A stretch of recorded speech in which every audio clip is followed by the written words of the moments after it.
अस्सलामुअलैकुम नाजरीन, आप देख रहे हैं डिजिटल मीडिया और शहीर अब्दुल्ला आपसे मुखातिब हूँ। नाजरीन, आज ईद कुर्बान का आखिरी रोज़ है और उम्मीद करता हूँ आप सब खैर व आफ़ियत से होंगे और अपनी ज़िंदगी को एंजॉय किया होगा। अपनी मसरूफ़ तरीन ज़िंदगी से, अपनी जॉब से, अपने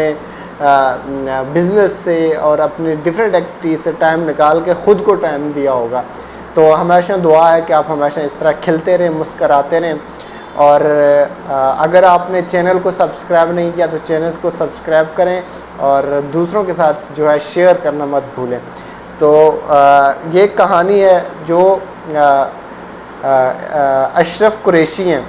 गंगा हाईजैक, जिन्होंने 1971 में इंडियन तैयारा को हाईजैक करके लाहौर के एयरपोर्ट पर उतारा था। उन्होंने अपने अदालती बयान में कहा था कि आज़ादी के लिए लड़ने वाले शख्स को आज़ादी के लिए लड़ने वाले इंसान के लिए जो आखिरी हुक्म अदालतें नहीं बल्कि अवाम लगाती है। तो ये कहानी है उस एक इंसान की जो दुनिया तारीख़ में, जिसने नेल्सन मंडेला के बाद सबसे ज़्यादा अगर तवील जेल काटी अपने नज़रिए के लिए, अपने लोगों के लिए और अपनी रियासत के लिए, तो वो यासीन मलिक हैं, जो आज भी भारत के तिहाड़ जेल के अंदर कैद-ओ-बंद की और जुल्म तशद्दुद की जो है जुल्म तशद्दुद को बर्दाश्त कर रहे हैं। तो हालिया इंटरव्यू के दौरान जो है जो पाकिस्तान के सीनियर पॉलिटिशियंस हैं शेख रशीद साहब, उन्होंने एक बात कही और उस बात को कनेक्ट किया जो श्रीनगर के अंदर लाल चौक है और जो उसके गले में लाल मुफलर है, उसके बारे में जो है डिटेल बात करेंगे। सबसे पहले बात कर लेते हैं डॉक्टर यासीन मलिक साहब की। यासीन मलिक साहब वो हुर्रियत रहनुमा हैं जिन्होंने अपनी ज़िंदगी को जो है जेल की सलाखों के पीछे गुजारने से, जो है ग़ुलामी की ज़िंदगी गुजारने से बेहतर ये समझा कि वो जेल की सलाखों के पीछे अपनी ज़िंदगी को गुजार दें। और आज भी जब वो तिहाड़ जेल के अंदर कैद-ओ-बंद की सोबतें बर्दाश्त कर रहे हैं तो वो अपने नज़रिए से एक इंच भी पीछे नहीं हटे। वो अपने नज़रिए पे उसी तरह कायम व दायम है जिस तरह वो अपनी जवानी में, जिस तरह वो अपनी सेहत के जो आबो ताब थी तब मौजूद थे, और आज भी वो अपने नज़रिए पे कंप्रोमाइज़ करने के लिए तैयार नहीं है। तो बात कुछ यूँ है कि एक इस ईद कुर्बान के मौका पर शेख रशीद के साथ जो है डिफरेंट मीडिया पर्सन ने इंटरव्यूज़ किए और शेख रशीद से ये पूछा गया कि आपके गले में जो मफलर है इसकी क्या कहानी है। तो शेख रशीद साहब ने कहा कि ये वो मफलर है जो हुर्रियत रहनुमा, कश्मीर के एक अजीम हुर्रियत रहनुमा, जिन्होंने ये मुझे तोहफ़े में दिया था और लोग इस पर मेरा मजाक बनाते हैं। तो जो डॉक्टर यासीन मलिक हैं, जो एक हुर्रियत रहनुमा है, उनका दिया हुआ तोहफ़ा कई दहाइयों से जो है शेख रशीद साहब जो है अपने गले में ज़ेब-तन किए हुए घूमते रहते हैं। और जब भी आप उनको उस लाल मुफलर में, जिस सुर्ख रंग का मतलब इनकलाब होता है, जब उस इनकलाब के रंग का उस मफलर पहनता है तो तकरीबन कई दहाइयों से वो उसी एक मफलर में नज़र आते हैं। और ये शेख रशीद की इतने सीनियर पॉलिटिशियन की, जिन्होंने पाकिस्तान में मुख्तलिफ़ वजारतों के ऊपर जो है काम किया, जिनको अवाम इलाका, अवाम रावलपिंडी ने हमेशा अपनी नुमाइंदगी के लिए मुंतखब किया। तो ये वो अकीदत है यासीन मलिक के साथ जो आज तिहाड़ जेल के अंदर हैं कि उनके दिया हुआ तोहफ़ा जो है शेख रशीद साहब आज भी अपने गले में ज़ेब-तन किए हुए फिरते हैं। तो दूसरी तरफ और यही समर होता है उस हुर्रियत पसंद का, उस नज़रिए के ऊपर खड़े होने वाले शख्स का जो अपने नज़रिए पे कंप्रोमाइज़ नहीं किया था। फिर जो है लोग उसकी छोटी से छोटे तोहफ़े को अपने लिए ज़िंदगी का सबसे बड़ा सरमाया समझते हैं। और शेख रशीद जैसा इंसान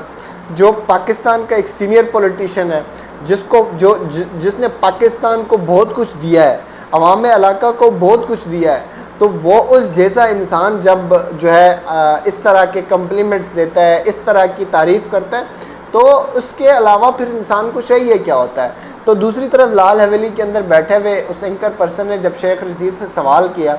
कि इस लाल हवेली का क्या, लाल हवेली बज़ाते ख़ुद जो है एक तारीख़ी इमारत है जिसको शेख रशीद ने हमेशा अपने इंटरव्यूज़ में हमेशा उसका ज़िक्र भी किया है। तो आज जब इस लाल हवेली के नाम से के बारे में बात हुई तो उन्होंने ये कहा कि एक्चुअली ये जो लाल हवेली है इसका कनेक्शन भी जो है श्रीनगर की वो लाल चौक है, और वो जो लाल चौक है उसकी तारीखी अहमियत क्या है और उस लाल चौक का जो है मकसद क्या है वो किसी और वीडियो में उससे डिटेल से बात करेंगे। तो शेख रशीद ने ये कहा कि जो लाल हवेली है इसका नाम श्रीनगर की लाल चौक से मंसूब करके जो है लाल चौक जो है लाल हवेली रखा गया है। तो ये शेख रशीद जो आज इस तरह की बात करते हैं, जो कश्मीर के हुर्रियत रहनुमा हैं, जिन्होंने अपनी ज़िंदगी को, अपनी ज़ाती आसाइशों को, अपनी ज़ाती ज़िंदगी को कुर्बान करके अपने एक नज़रिए के लिए, जिनका नज़रिया यही है कि अवाम को ये इख्तियार दिया जाए कि अवाम, कश्मीर का अवाम जो कश्मीर की अवाम है, चाहे वो सिख है, चाहे वो बुद्ध मत है, चाहे वो हिंदू है, चाहे वो मुसलमान है, वो अपने जो है मुस्तकबिल का फ़ैसला करें। उनको यह हक़ हासिल होना चाहिए कि वो अपने मुस्तकबिल का फ़ैसला कर सकें कि वो हिंदुस्तान के साथ जाना चाहते हैं, पाकिस्तान के साथ जाना चाहते हैं, या फिर जो है एक आज़ाद रियासत की तरह रहना चाहते हैं। तो शेख रशीद जब इस तरह का आज गुफ्तगू करते हैं एक कश्मीर का हुर्रियत पसंद रहनुमा को, जिसने दुनिया की तारीख़ में जो है नेल्सन मंडेला के बाद सबसे ज़्यादा जेल काटी है, तो उसके ऊपर इस तरह के कम्प्लीमेंट जो है शेख साहब के जो है शेख रशीद के कद को मज़ीद बढ़ाते हैं। इससे उनके कद में कोई कमी नहीं आती जब जो पाकिस्तान के पॉलिटिशियंस हैं, क्योंकि अब कश्मीरियों का हमेशा तौर पे ये मौक़िफ़ रहा है, जो पाकिस्तान की अवाम है वो हमेशा पाकिस्तान रियासत कश्मीर के साथ सेंसिबल है, वो सिंसियर है, वो पाकिस्तान की अवाम ये चाहते हैं कि रियासत कश्मीर के लोग आज़ाद हों, हिंदुस्तान के तसल्लुत से आज़ाद हों। लेकिन जो पॉलिटिशियंस हैं, जो सियासतदान हैं, उन्होंने हमेशा रियासत कश्मीर की जो मौजूदा सूरत हाल है उससे पॉलिटिकल फ़ायदे हासिल किए हैं, और उसको रियासत को इसलिए गासिब रखा हुआ ताकि वो अपने पॉलिटिकल फ़ायदे हासिल कर सकें। तो जब इस तरह की बात होती है तो ये कश्मीरियों के दिल को इतना बड़ा कर देती है, और यही वो वजह है जिससे जो है पाकिस्तान के पॉलिटिशियन जब इस तरह का बात करते हैं, इस तरह के नज़रिया पेश करते हैं, तो कश्मीरियों के दिल में उनके लिए एहतराम होता है,